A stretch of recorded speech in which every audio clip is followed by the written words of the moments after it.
Vamos abrir Hebreus, capítulo 10.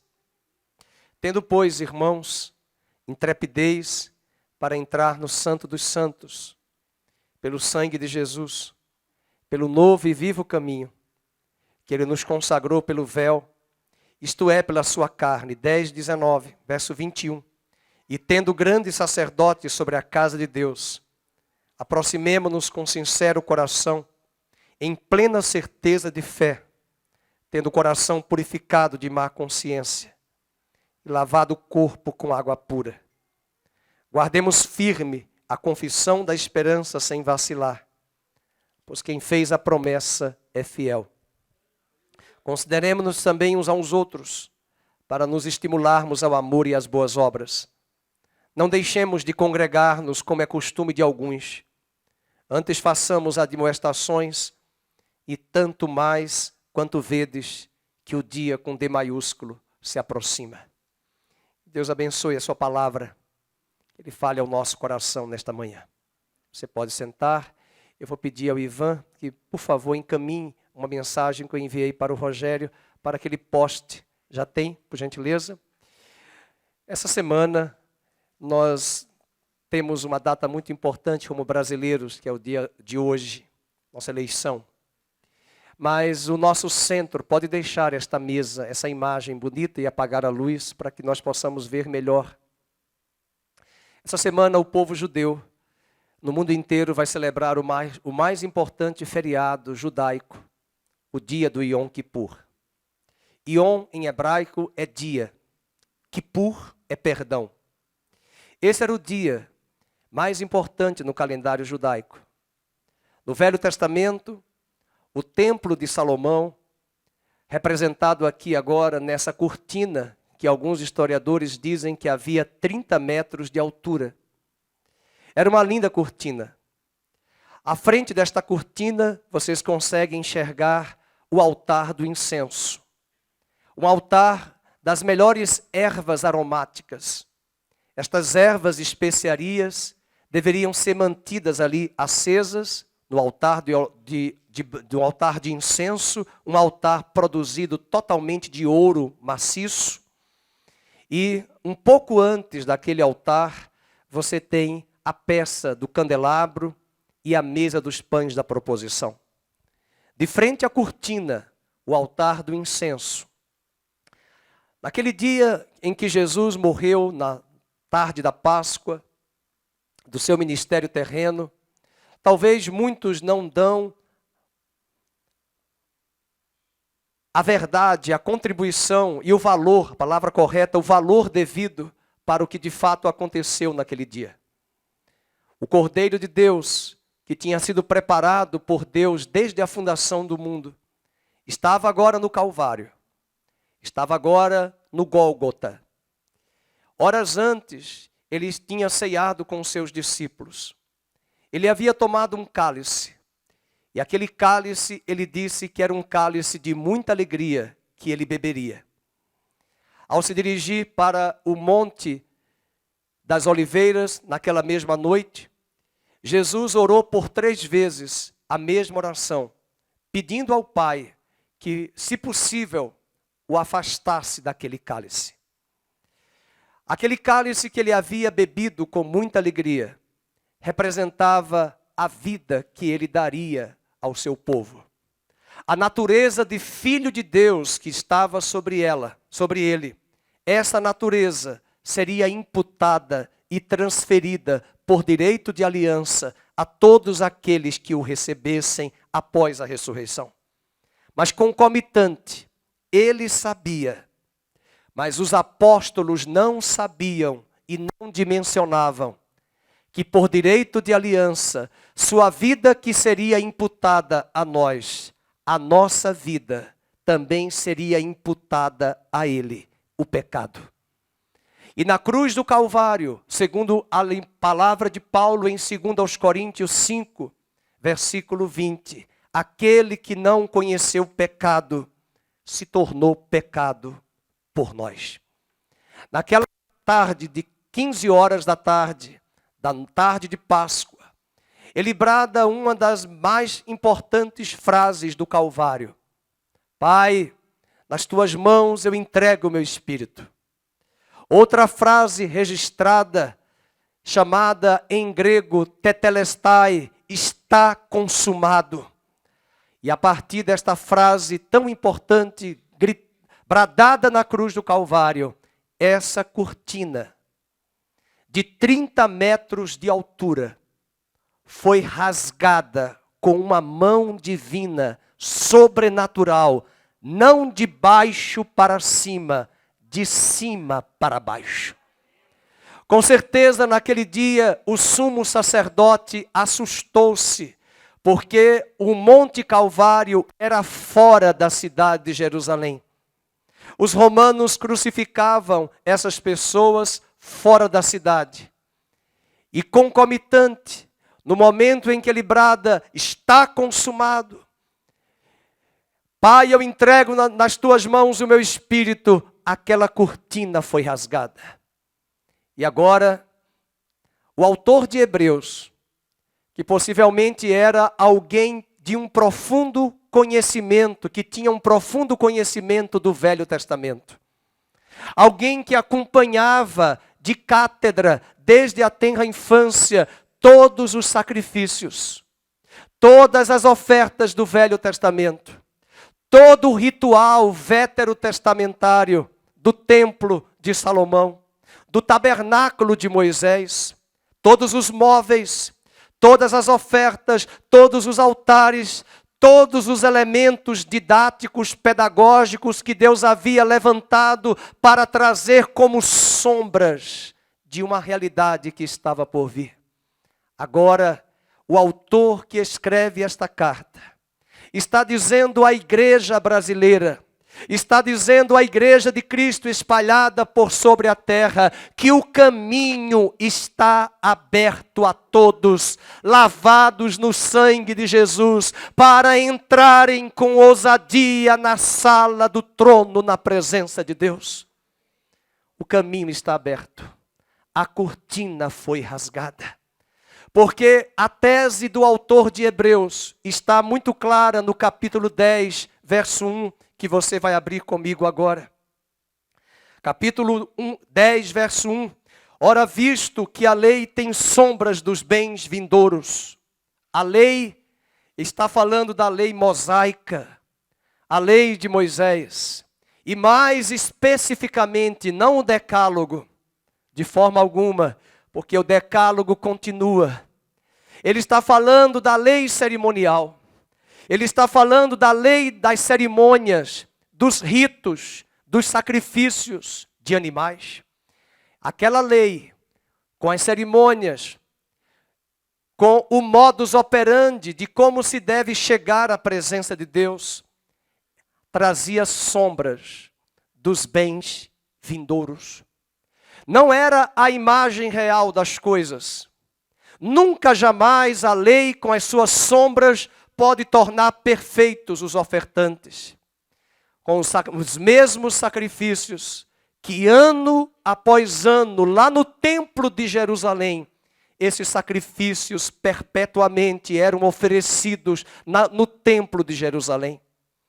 O verso 2 também nos diz: de outra sorte, não teriam cessado de ser oferecidos. Porquanto os que prestam culto a Deus no Velho Testamento e agora no Novo Testamento, tendo sido purificados uma vez por todas, não mais teriam consciência de pecados?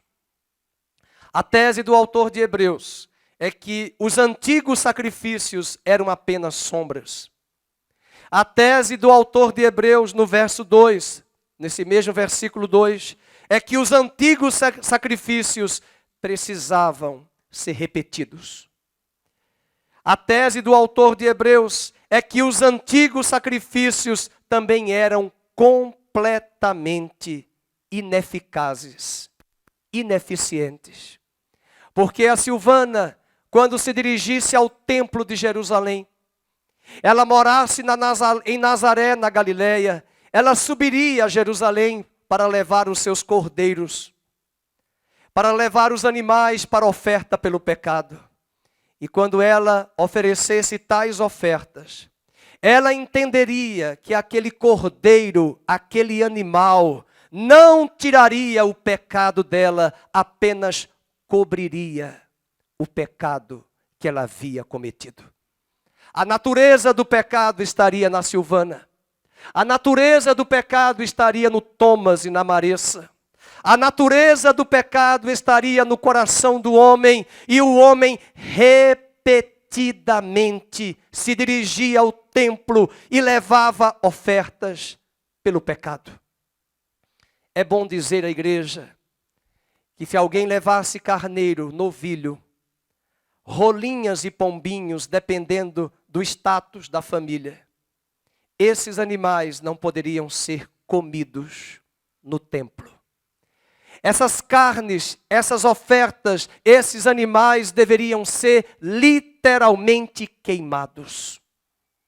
Se o Thomas chegasse ao templo, tem urna aqui? Se o animal chegasse ao templo e o ofertante levasse o animal, esse animal não poderia ter defeito. Esse cordeiro do Thomas não poderia ser de pata quebrada, cego de um olho, de pelos de várias tonalidades. Esse animal tinha que ser minuciosamente, sob o escrutínio dos levitas, dos sacerdotes, teria que ser examinado para que o levita dissesse: está qualificado para ser ofertado pelo pecado. Mas o ofertante Thomas não ficaria à distância do sacrifício. Ele teria que estender a mão direita para o animal. O sacerdote e o levita teria que rasgar o animal, tirar as entranhas, tirar os órgãos, as vísceras e abrir a carne do animal e aspergir o sangue sob a vista do ofertante. Talvez hoje os especialistas em pets ficariam assustados. Talvez hoje os que defendem tantos animais, mais do que o ser humano, ficariam a dizer: que horror! Mas o horror de ver essa cena trágica é para que o Thomas entendesse como pecador e ofertante diante do templo que o salário do pecado é a morte e que aquele animal receberia a transferência da sua culpa. Repetidamente, ano após ano, sacrifícios expiatórios via animais foram estabelecidos por Deus como uma espécie de sombra e elementos didáticos pedagógicos. O Thomas não teria que ficar com dó do animal, ele teria que entender que ele é o pecador, que ele merece morrer, o salário é a morte, mas um animal foi achado substituto. E assim, sem derramamento de sangue, diz Hebreus, não há remissão de pecados. Em um corte longitudinal, nós vamos entender didaticamente. Infelizmente, uma boa parte da igreja brasileira, desculpe, não é o seu caso, mas é analfabeta da Bíblia. Uma boa parte da igreja brasileira conhece o perfume dos cantores gospel, mas não conhece onde está a carta aos Hebreus.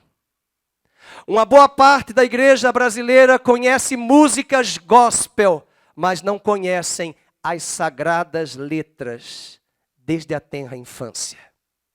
Uma boa parte da igreja brasileira canta que no Santo dos Santos a fumaça esconde ela, mas não entende que a fumaça, a cortina, o Santo dos Santos da terra eram sombras de um bem vindouro que já veio. E para o autor de Hebreus, todas estas sombras apontavam para uma pessoa perfeita, porque nele habita a plenitude de tudo e de todos. E em Cristo está a oferta, em Cristo está o ofertante, em Cristo está o altar, em Cristo está o cordeiro, em Cristo está a cortina, em Cristo está o altar do holocausto, em Cristo está o incenso, todo o templo com seus sacrifícios e ritos e símbolos apontavam para o bem vindouro que é Cristo. Vamos verificar a próxima imagem e vamos viajar agora para Jerusalém. Entrando no templo, a última imagem no corte longitudinal. Que cena linda! Quando você entrava em Jerusalém no templo, o primeiro móvel que você avistaria era esse altar de holocausto. Vocês percebem que é uma peça grande. Vocês percebem que Salomão dimensionou em maior proporção aquilo que Moisés havia construído no tabernáculo. Aquele altar onde o fogo estava presente. É para que assim que o homem pecador entrasse no templo, se deparasse após a porta, uma única porta. Nós não conseguimos ver aqui nessa foto, nessa imagem, a única porta. Só havia uma porta de acesso ao templo. Essa porta era chamada oriental. Quando você viajar um dia a Jerusalém e chegar naquela visão maravilhosa do Monte das Oliveiras, que os turistas gostam de avistar, você vai avistar hoje uma porta oriental fechada com tijolos. Segundo a tradição judaica, ali está o maior cemitério de metro quadrado mais caro do planeta. Porque os judeus entendiam que quando o Messias viesse, entraria pela porta. E quando ele entrasse, os que morreram com ele, esperando que um dia ele viesse, ressuscitariam e seriam eles os primeiros. Diante daquela porta que hoje os muçulmanos tomam conta, os judeus não têm acesso. O que acontece é que assim que eu entrasse pela porta, o primeiro móvel era o altar de holocausto. Para que isto? Para que o Thomas entendesse que antes de chegar a Cristo na presença de Deus, ele precisa ter um encontro com Cristo na cruz do Calvário. E foi na cruz do Calvário que o Cordeiro de Deus foi rasgado, foi moído, foi rasgado tal qual o animal era rasgado na frente do pecador. Sua carne foi queimada. A carne do animal não poderia ser comida, churrasco para os sacerdotes. As ofertas pacíficas os sacerdotes podiam comer. As ofertas pelo pecado, toda a carne deveria ser queimada. Após o sacrifício do altar de holocaustos, os sacerdotes teriam que lavar as mãos, porque quem já matou galinha, quem os mais antigos devem lembrar, eu vi a minha mãe matando galinha, eu vi minha avó, eu vi minhas tias, a secretária da nossa casa, e eu presenciava matando, porque eu queria conhecer as vísceras, como é que funciona lá dentro. Eu sempre tive curiosidade. E dá uma certa angústia. Sangue se mistura em nossas mãos. Penas. Imagine os pelos do carneiro. E vocês estão voltando. Deixa a tela, por gentileza, aquela imagem. Vocês vão ver naquela mesma imagem a pia de bronze. Aqui eles colocaram várias pias, mas lá no tabernáculo de Moisés era uma pia só. Mas as demandas são grandes, porque no templo de Jerusalém, é bom lembrar, que vinham não só judeus, mas gentios de todas as nações da terra, que subiam a Jerusalém para adorar a Deus. Ruth foi uma das gentias que se achegou a Deus. Raabe foi uma das gentias que também se achegou a Deus. E nos dias de Salomão, nos dias em que esse templo foi construído, eu quero dizer o que nós falamos nas quartas-feiras aqui, que Deus falou em Isaías, que os judeus se esqueceram, que muitos crentes conservadores do Brasil se esqueceram. Está escrito que a minha casa será chamada casa de oração para todos os povos da terra. Porque esse templo que vocês estão vendo e as pedras que estão lá em Jerusalém hoje, no Muro das Lamentações, foram pedras trazidas com mão de obra de Tiro, da nação de Tiro, de Sidom, da Síria, a madeira do Líbano, nações estrangeiras que ajudaram a Salomão construir o templo. E Deus já estava mostrando na estrutura do templo, na matéria-prima, na mão de obra, que esse templo seria resultado de judeus e gentios construindo a casa de Deus para todos os povos. E a palavra de Deus nos diz que quando o sacerdote matava o animal, ele tinha que lavar na pia de bronze, tirar o sangue, se lavar da imundícia, da impureza do animal, para que agora ele pudesse entrar naquela parte dourada, aquele piso dourado que o Rogério vai colocar o cursor do mouse ali na planta, embaixo, aí, muito bem. Enquanto ele entrava, vai para a porta agora, vamos pegar a porta. Ele saiu da pia, agora vai para a porta. E essa porta ele vai entrar. Vocês estão percebendo algo muito importante? Que o altar de holocausto está do lado de fora. Que a pia está do lado de fora. E depois que você passa pela cruz, depois que você passa pelo batismo nas águas, é estranho alguém insistir em dizer que não precisa de igreja. Porque o próximo espaço, à luz da arquitetura do templo e do arquétipo, é um lugar confinado, fechado, para que os sacerdotes circulem ali dentro. Fora do santo lugar, coloque o cursor do mouse de novo, fora do santo lugar, só gentios e judeus e pecadores podiam circular. No santo lugar, coloque o cursor do mouse, só sacerdotes podiam circular. E agora, os sacerdotes entram. E eles se deparam com dois móveis que nós vamos tentar buscar ali. O candelabro, que está à esquerda, ok? Eles colocaram vários aí, mas era um só candelabro. E do lado de cá, à direita, vocês estão vendo em frente ao candelabro uma mesa. Não dá para ver os pães, mas havia 12 pães naquela mesa. Todos os sábados, os pães eram trocados. E esses pães, ao serem trocados, os sacerdotes podiam comer os pães da proposição. Percebam que nós temos uma visão tremenda, didática, pedagógica. Volta para a imagem. Você passou pelo altar, pela porta. Você passou, estou esperando aqui a imagem. Você passou pela pia de bronze. Você entra pela segunda porta, que é de frente à porta primeira, que vai dar acesso ao santo lugar, que é um lugar fechado. E você se depara com dois móveis importantes, na verdade 3. Procure ali a cortina que está com asas de querubins. É essa cortina. De ouro, de azul, não dá para ver aí, que está tudo dourado. Mas essa cortina muito bonita está de frente a ela, abaixo da escada, um altar de incenso, onde está o sacerdote de azul. Aí, muito bem.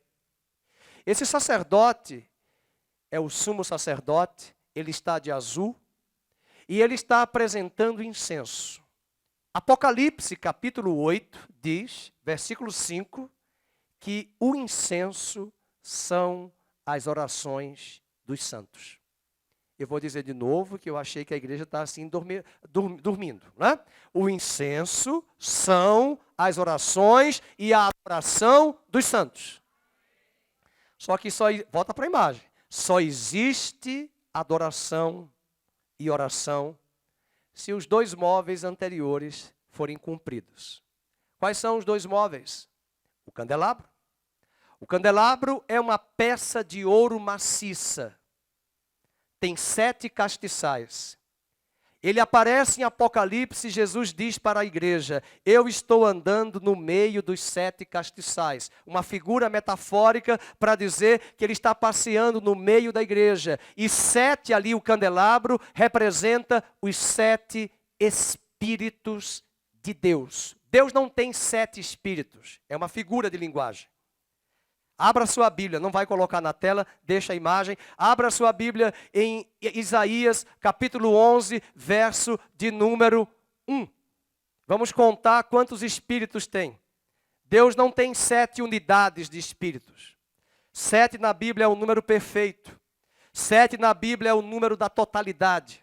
7 na Bíblia é o número que fecha o ciclo. Nós temos 6 dias na semana. No 7º nós descansamos. Um ciclo de uma semana se fechou. 7 na Bíblia é o número de dias que Deus criou e fez a criação. Por favor, leiam todos. Vou pedir que vocês leiam o verso em voz alta. Eu estou sem a minha Bíblia aberta. Pode ler?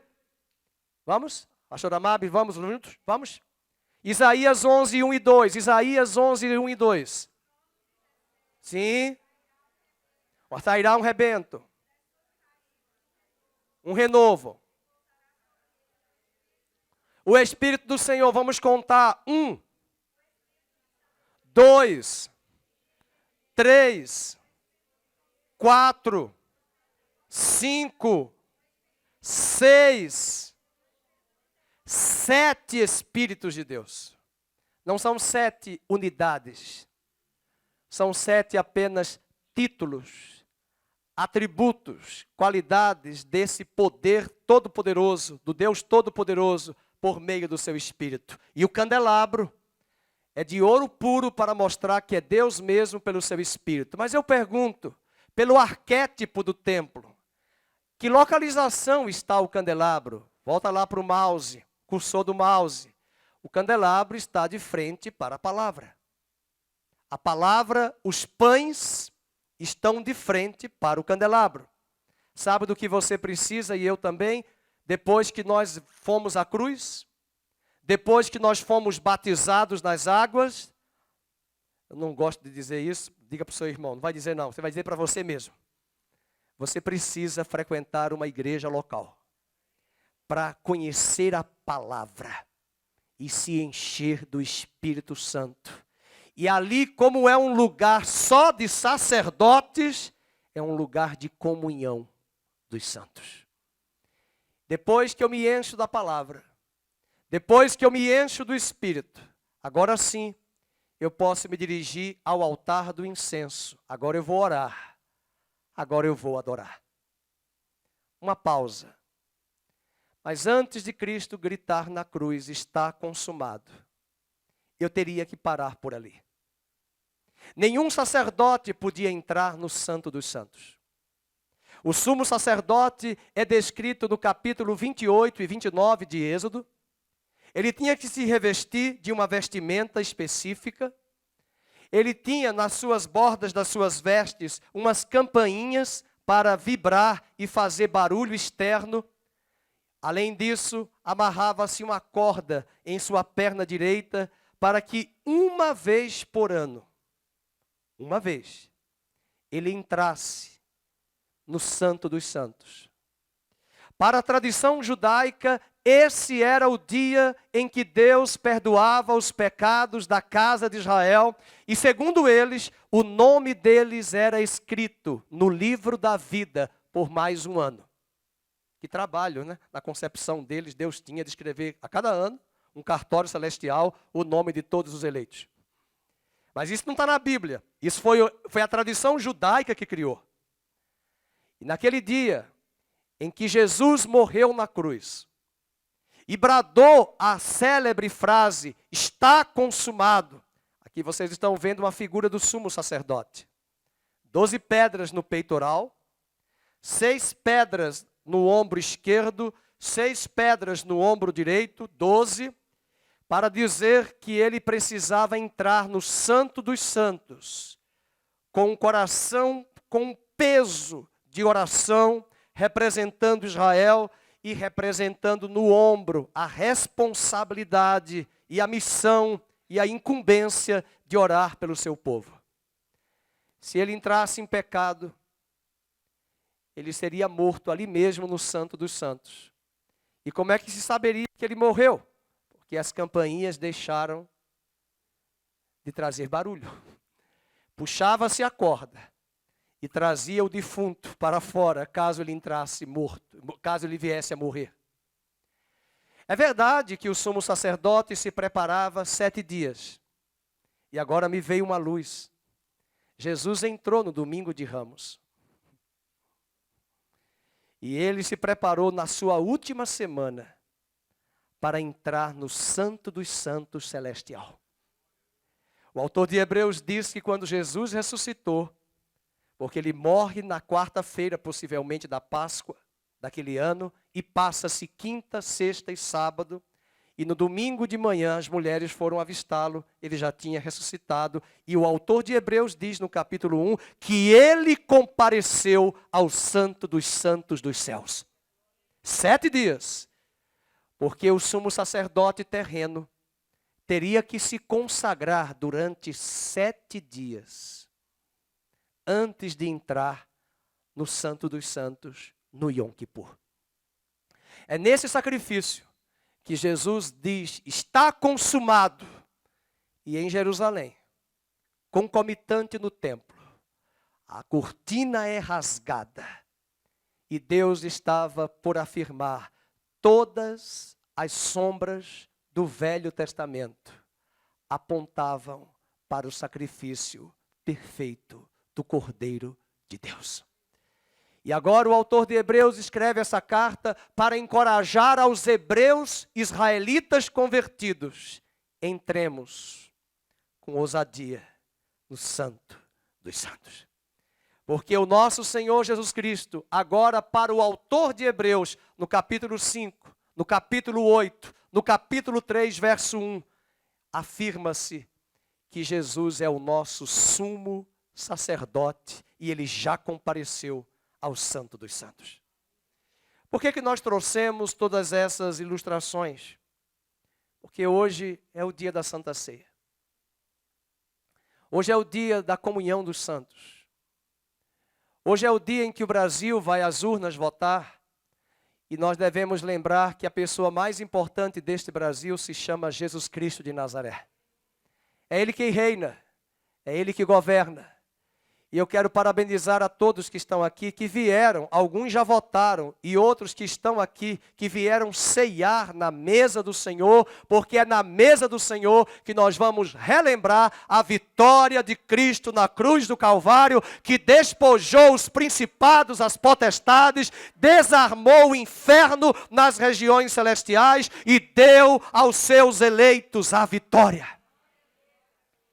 É na mesa do Senhor que o Salmo 23 diz, preparas-me uma mesa na presença dos meus adversários, unges a minha cabeça com óleo e o meu cálice transborda.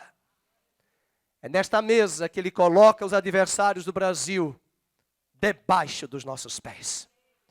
A igreja está assentada com Cristo nas regiões celestiais. A igreja, ela não é derrotada, a igreja é vitoriosa e está acima de todos os principados e potestades, porque ela está assentada com Cristo nas regiões celestiais. Mas que igreja? A igreja eleita, a igreja que conhece sua identidade, a igreja que conhece a sua posição, a igreja que conhece as sagradas letras, a igreja que conhece que a nova aliança é superior à velha. A igreja que conhece que esses sacrifícios veterotestamentários eram sombras de um bem vindouro que já veio, que é Jesus Cristo. A igreja não capenga, não analfabeta. Uma igreja apaixonada pelo seu Senhor. E hoje de manhã eu quero que você anote algumas verdades, pontos nos seus apontamentos, sobre estas verdades do autor de Hebreus, para que daqui a pouco celebremos a mesa.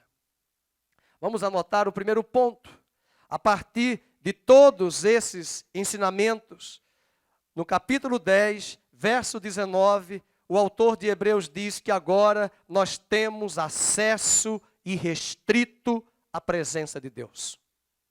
Se eu quiser falar hoje com o governador de São Paulo, com o prefeito de Campinas ou o presidente da República, eu tenho que agendar. Eu tenho que marcar uma audiência. Eu tenho que colocar as vestimentas. Meu irmão era muito amigo, meu irmão mais velho, do ex-presidente Fernando Collor, antes de ele ser presidente. Conversavam muito em Alagoas, na Barra de São Miguel, onde o ex-presidente tem uma casa de praia até hoje. E meu irmão uma vez foi a Brasília. Dei muita risada, porque meu irmão não gosta de terno, de roupa, ele gosta mais de roupa esporte, de praia. Ele foi a Brasília para conversar com o Collor, muito amigo. E ele foi de bermuda para subir a rampa. Foi de uma roupa mais esportiva. E os dragões da independência, a guarda do palácio disse, aqui você não entra. Ele falou, não, mas eu sou amigo do presidente, ele pediu para eu vir aqui, eu sou amigo, mas aqui você não entra. E o dragão da independência, um dos guardas, disse, ó, vai ali no Conjunto Nacional e compra um terno, porque senão você não vai entrar. Não, mas eu tenho um telefone dele, eu tenho um contato, ele me pediu, eu conheço a secretária dele, eu conheço fulano, mas você não vai entrar. Para entrar, não basta dizer que é íntimo. Para ser íntimo, para nós, igreja, entrarmos no trono de Deus, o caminho está aberto, nós temos que estar lavado no sangue de Jesus, aspergido pelo sangue, que a obra de Cristo seja aplicada em nossa vida, e o autor de Hebreus diz que nós temos acesso irrestrito à presença de Deus. É essa verdade que o autor de Hebreus nos diz. A segunda verdade é que nós temos um novo e vivo caminho para Deus. Verso 20. Pelo novo e vivo caminho que Ele nos consagrou, pelo véu, isto é, pela sua carne. O antigo caminho era o que o Thomas e a Silvana faziam. Eles tinham que levar cordeiros. Eles tinham que levar animais. Eles tinham que levar animais substitutos, que substituiriam eles.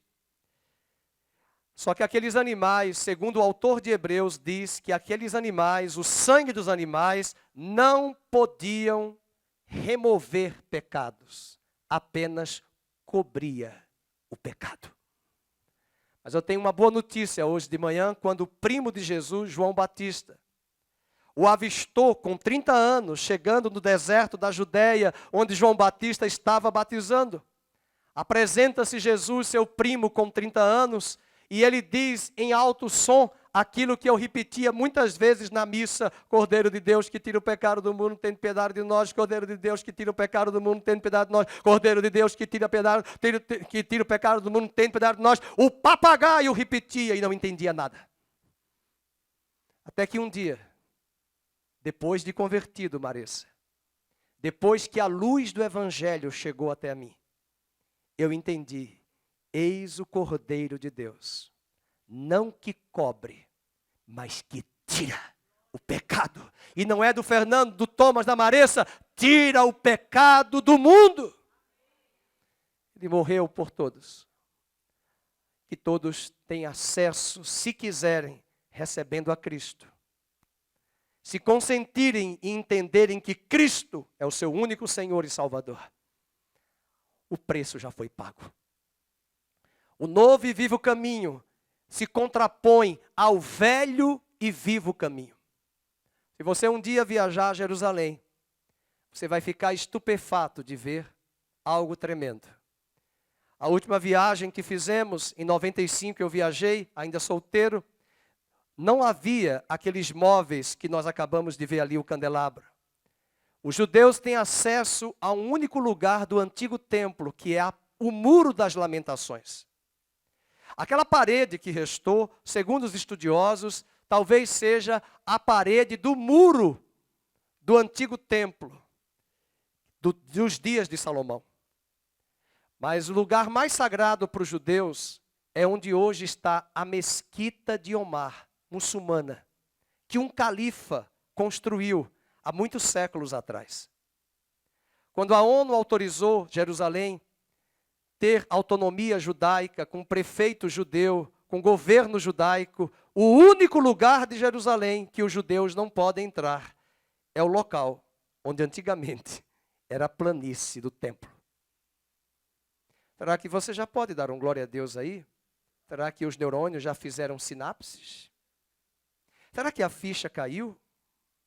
Será que você entendeu que quando Jesus entrou no templo em Jerusalém, no capítulo 2 do Evangelho de João, ele olhou para aquele templo belíssimo e diz a Bíblia que Herodes, o grande, que sempre gostava de coisas grandes, tudo grande, Herodes mandou reformar o templo, cobriu de ouro, Eu não sei quantos engenheiros nós temos aqui, eu não sei se as mulheres vão gostar dessa notícia que eu vou dar, que a reforma do templo de Herodes levou 46 anos. Você está passando mal aí. Aquele templo, Jesus disse, vocês estão olhando para esse templo? Olhem para mim, eu vou destruí-lo e vou levantá-lo em 3 dias. A Bíblia diz que eles não entenderam nada. Tem muita gente da igreja que não entende isso.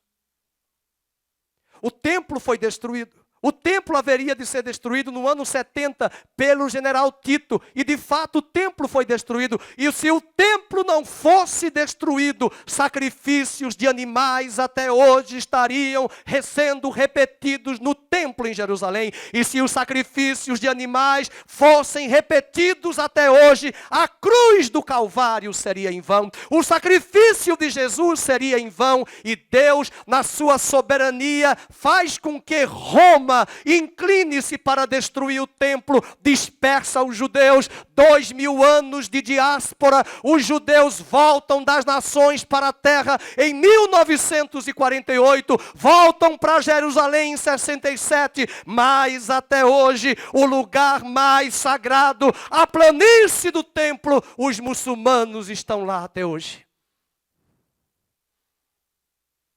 Para lembrar a igreja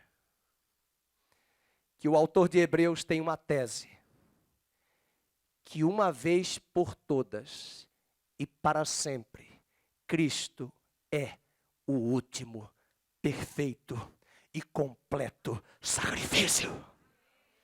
Não haverá mais templo, não haverá mais sacrifícios. Eles se perderam na caducidade da letra.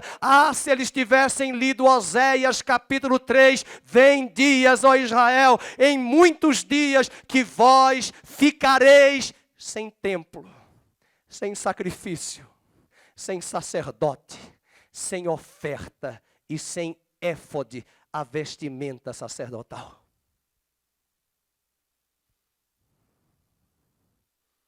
A terceira lição é que o autor de Hebreus diz no verso 21, que a igreja não precisa mais buscar a tribo de Levi para procurar quem é o sumo sacerdote. O verso 21 diz que nós já temos, e esse é o terceiro ponto, Cristo como nosso grande sumo sacerdote diante de Deus.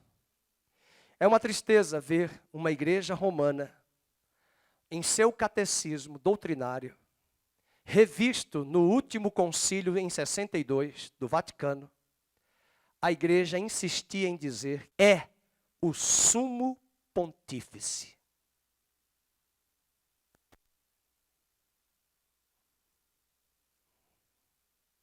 É por isso que Lutero chamava de Babilônia.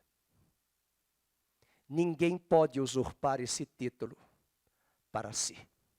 Só Cristo é o sumo sacerdote. Não existe mãe para mediar. Não existe santos, nem Paulo, nem Pedro, nem Tiago, nem João, nem Lutero, nem Calvino, nem Santo Agostinho, nem Armínio. Só existe um mediador entre Deus e os homens. Ele é o sumo sacerdote. A cortina está aberta e nós temos acesso a Ele pelo sangue de Jesus, pelo nome dEle. E tudo que pedirmos ao Pai em seu nome, Ele vô-lo concederá.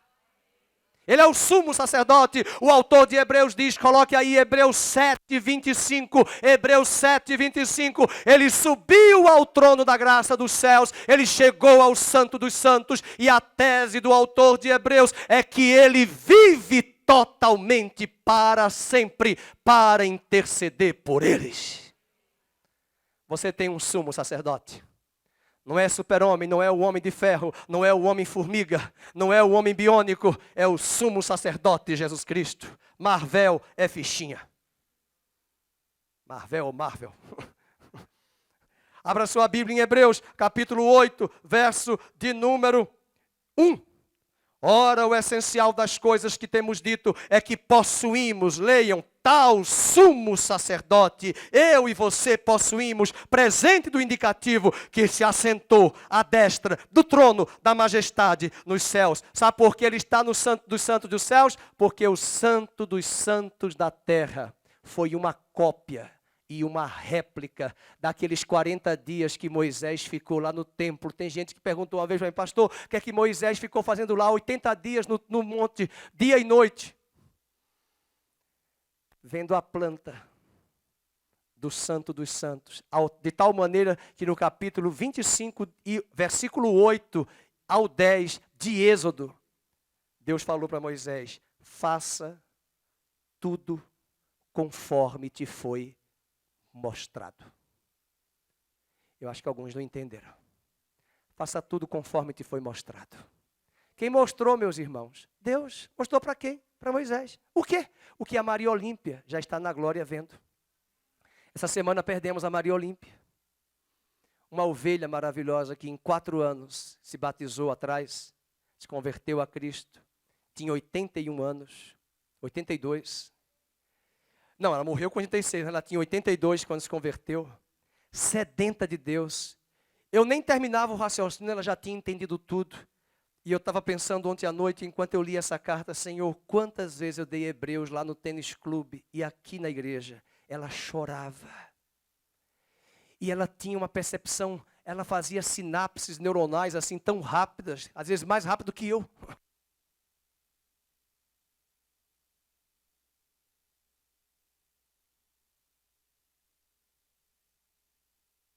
Ela entendia as verdades rapidamente.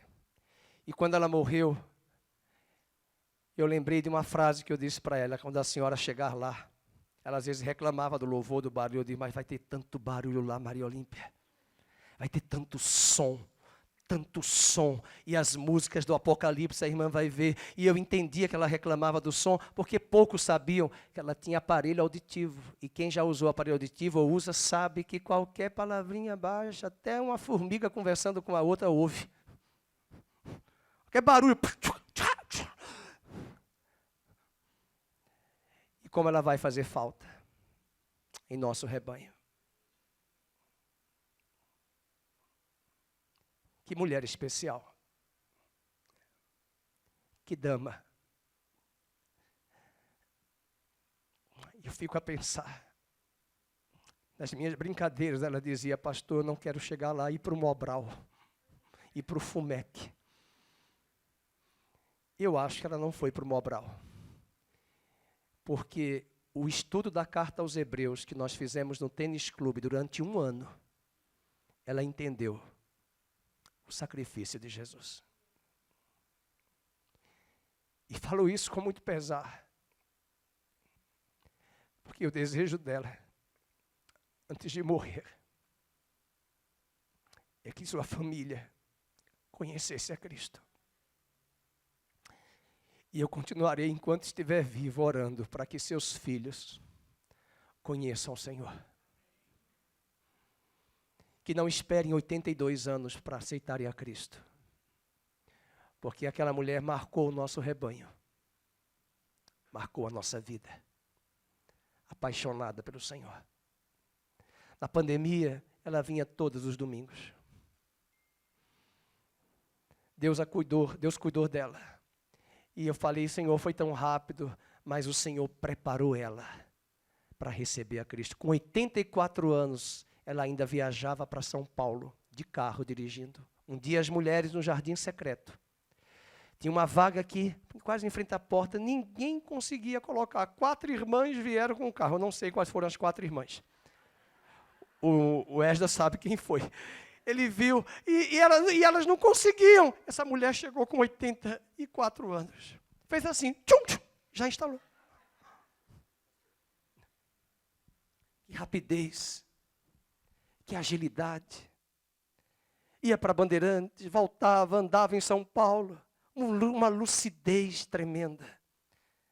Eu falei para ela, a irmã é a profecia de Salmo 92, na tua velhice darão frutos, serão viçosos e florescentes.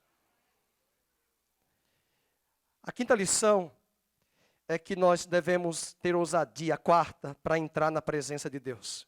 Depois de todas essas verdades, você deve se aproximar com sincero coração, 10:22, em plena certeza de fé, tendo o coração purificado, você pode entrar na presença de Deus. A quinta lição é que nós temos de permanecer firmes na nova aliança. Verso 23, guardemos firme a confissão da esperança, sem vacilar, pois quem fez a promessa é fiel. A sexta lição é que nós temos de encorajar uns aos outros. É por isso que é importante congregar. É por isso que o candelabro, os pães da proposição, a mesa, o altar do incenso e a cortina, sabe aonde eles estavam? No santo lugar. E não existe possibilidade alguma de aprendermos todas estas verdades, crescermos na vida cristã sem a igreja local. Por isso que aquela foto, aquela imagem, era um lugar confinado, fechado, apenas para os sacerdotes. E eu lembro a igreja hoje de manhã, vós sereis para mim, nação santa, sacerdócio real. Esse lugar é nosso.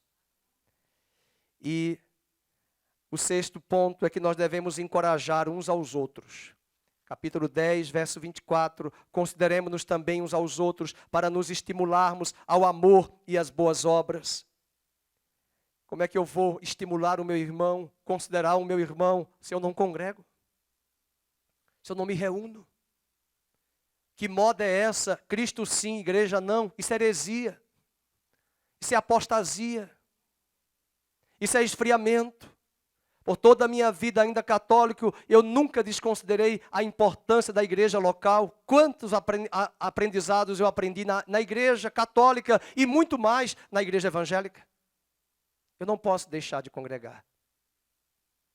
Eu estou decepcionado com homens. Fique tranquilo, você entrou no clube dos oprimidos, endividados, amargurados, chateados, feridos. E aqui é um hospital para Deus curar a todos. O pastor americano John MacAllister diz assim, muito bem, você entrou no clube da hipocrisia. É mais um, venha para cá. Vamos nos tratar. Vamos parar de olhar os defeitos dos outros e vamos olhar as virtudes. O amor cobre uma multidão. Vamos encorajar o irmão. Há pessoas aqui que eu não tenho muita intimidade para encorajá-la e estimulá-la e corrigi-la, mas é possível que a Maressa seja muito próxima de alguém que eu não sou, e é a Maressa que pode ser a pessoa para corrigir aquele irmão. Eu sou muito próximo do Ricardo Mariotti, eu posso corrigi-lo com amor. A minha esposa é muito próxima da Bia, ela pode corrigi-la com amor. Mas como corrigir se nós não encontramos o nosso irmão? Se nós não nos reunimos? Se nós não estamos juntos para nesta reunião do coletivo nos encorajarmos? E o versículo 25, eu termino. Nós temos de buscar a comunhão uns com os outros. O autor de Hebreus diz, não deixemos de congregar-nos. Como? É costume de alguns. Antes façamos admoestações, e tanto mais quanto vedes que o dia se aproxima. E essas eleições, e essa polarização bíblica que Deus falou que haveria uma grande polarização. Ou vocês se esqueceram? Que Malaquias diz e Apocalipse diz que o que é sujo, suje-se mais. O que é santo, santifique-se mais. E Malaquias diz, haverá uma grande diferença entre os que servem a Deus e os que não servem. É a descendência ímpia de Adão. É a descendência piedosa do último Adão. Polarização não foi a esquerda e a direita que criaram. O pecado já criou. E vai ficar mais acirrado, mais claro, mais explícito. Os filhos de Deus e os filhos das trevas. Pelas escolhas, pelos valores e pelos princípios. No último debate, tinha gente preocupada quem é aquele padre.